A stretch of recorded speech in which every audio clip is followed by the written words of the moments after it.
My fellow Americans, and the people who brought me to the dance, Delawareans. I see my buddy Senator Tom Carper down there, and I think Senator Coons is there, and I think the governor's around. And is that Ruth Ann? And that former Governor Ruth Ann Minner. Most importantly, my sisters-in-law and my sister Valerie. Anyway. Folks, the people of this nation have spoken. They've delivered us a clear victory, a convincing victory, a victory for we the people. We've won with the most votes ever cast for a presidential ticket in the history of the nation. 74 million.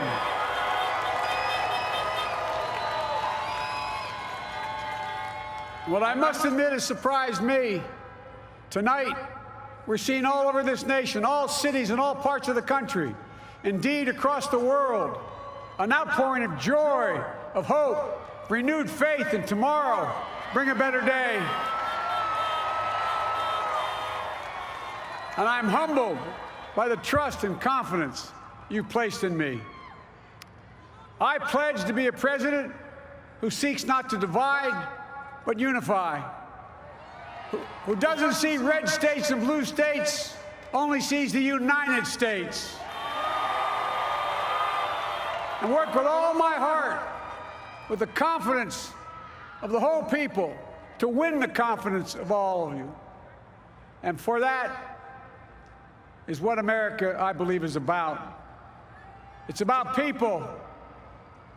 And that's what our administration will be all about.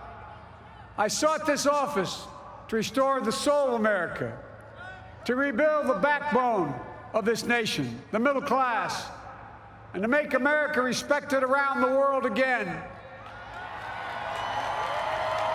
and to unite us here at home. It's the honor of my lifetime that so many millions of Americans have voted for that vision. And now, the work of making that vision is real. It's a task, the task of our time. Folks, as I said many times before, I'm Jill's husband. And I would not be here without her love and tireless support of Jill and my son Hunter and Ashley, my daughter, and all our grandchildren and their spouses and all our family. They're my heart. Jill's a mom, a military mom, an educator. And she has dedicated her life to education. But teaching isn't just what she does, it's who she is. For American educators, this is a great day for y'all. You're going to have one of your own in the White House. And Jill's going to make a great First Lady. I'm so proud of her.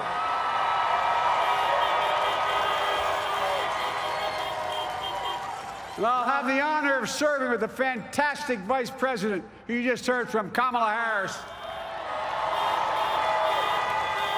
who makes history as the first woman, first black woman, the first woman from South Asian descent, the first daughter of an immigrant ever elected in this country. Don't tell me it's not possible in the United States. It's long overdue. And we're reminded tonight of those who fought so hard for so many years to make this happen. But once again, America's bent the arc of the moral universe more toward justice. Kamala, Doug, like it or not, your family, you become an honorary Biden, there's no way out. All those of you who volunteered and worked the polls in the middle of this pandemic, local elected officials, you deserve a special thanks from the entire nation. And to my campaign team and all the volunteers, and all who gave so much of themselves to make this moment possible, I owe you. I owe you. I owe you everything. And to all those who supported us, I'm proud of the campaign we built and ran. I'm proud of the coalition we put together, the broadest and most diverse coalition in history. Democrats, Republicans, independents, progressives, moderates, conservatives, young, old, urban, suburban, rural, gay, straight, transgender, white, Latino, Asian, Native American. I mean it, especially those moments, and especially for those moments when this campaign was at its lowest ebb. The African-American community stood up again for me. You've always had my back, and I'll have yours. I said at the outset, I wanted to represent this campaign to represent and look like America. We've done that. Now that's what I want the administration to look like and act like. For all those of you who voted for President Trump, I understand the disappointment tonight. I've lost a couple times myself, but now let's give each other a chance. It's time to put away the harsh rhetoric, lower the temperature, see each other again, listen to each other again. And to make progress, we have to stop treating our opponents as our enemies. They are not our enemies. They are Americans. They're Americans. The Bible tells us, to everything there is a season, a time to build, a time to reap and a time to sow, and a time to heal. This is the time to heal in America.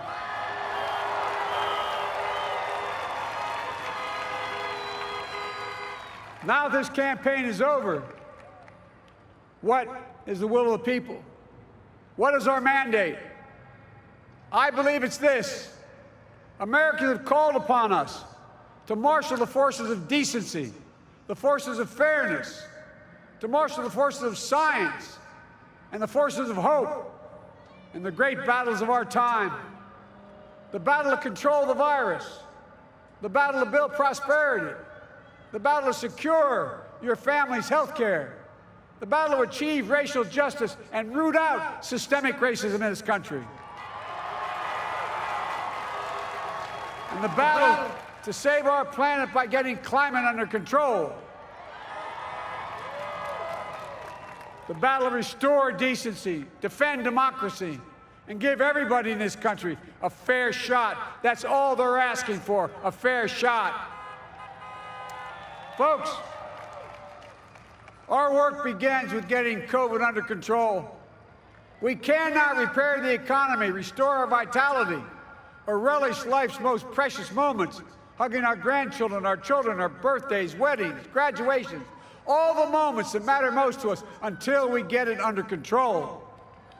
On Monday, I will name a group of leading scientists and experts as transition advisors to help take the Biden-Harris COVID plan and convert it into an action blueprint that will start on January the 20th, 2021. That plan will be built on bedrock science. It will be constructed out of compassion, empathy, and concern. I will spare no effort, none, or any commitment to turn around this pandemic. Folks, I'm a proud Democrat, but I will govern as an American president. I'll work as hard for those who didn't vote for me as those who did. Let this grim era of demonization in America begin to end here and now.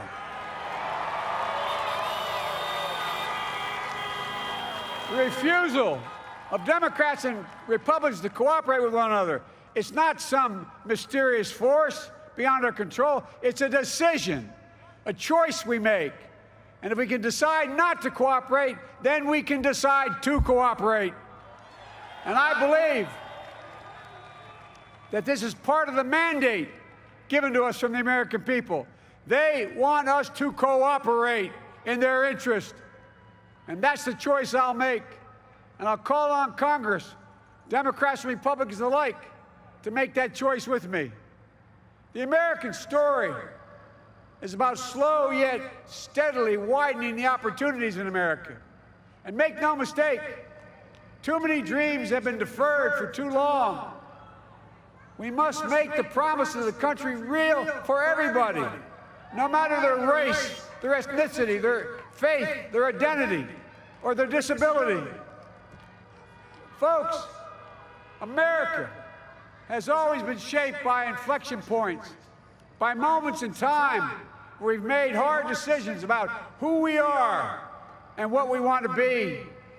Lincoln in 1860, coming to save the Union. FDR in 1932, promising a beleaguered country a new deal. JFK in 1960, pledging a new frontier. And 12 years ago, when Barack Obama made history, he told us, yes, we can. Well, folks, we stand at an inflection point. We have an opportunity to defeat despair, to build a nation of prosperity and purpose. We can do it. I know we can. I've long talked about the battle for the soul of America. We must restore the soul of America. Our nation is shaped by the constant battle between our better angels and our darkest impulses. And what presidents say in this battle matters. It's time for our better angels to prevail. Tonight, the whole world is watching America. And I believe at our best, America is a beacon for the globe. We will lead not only by the example of our power, but by the power of our example. I've always believed, many of you heard me say it, I've always believed we can define America in one word: possibilities. That, in America, everyone should be given an opportunity to go as far as their dreams and God-given ability will take them. You see, I believe in the possibilities of this country. We're always looking ahead to an America that's freer and more just, ahead to an America that creates jobs with dignity and respect, ahead of America that cures diseases like cancer and Alzheimer's, ahead to an America that never leaves anyone behind, ahead of America that never gives up, never gives in. This is a great nation. It's always been a bad bet to bet against America. We're a good people. This is the United States of America, and there's never been anything we've been not able to do when we've done it together. Folks, in the last days of the campaign, I began thinking about a hymn that means a lot to me and my family, particularly my deceased son, Bo. It captures the faith that sustains me and which I believe sustains America. And I hope it can provide some comfort and solace to 230,000 Americans who've lost a loved one to this terrible virus this year. My heart goes out to each and every one of you. Hopefully this hymn gives you solace as well. And it goes like this: and he will raise you up on eagle's wings, bear you on the breath of dawn, and make you to shine like the sun, and hold you in the palm of his hand. And now together, on eagle's wings, we embark on the work that God and history have called upon us to do, with full hearts and steady hands, with faith in America and in each other, with love of country, a thirst for justice.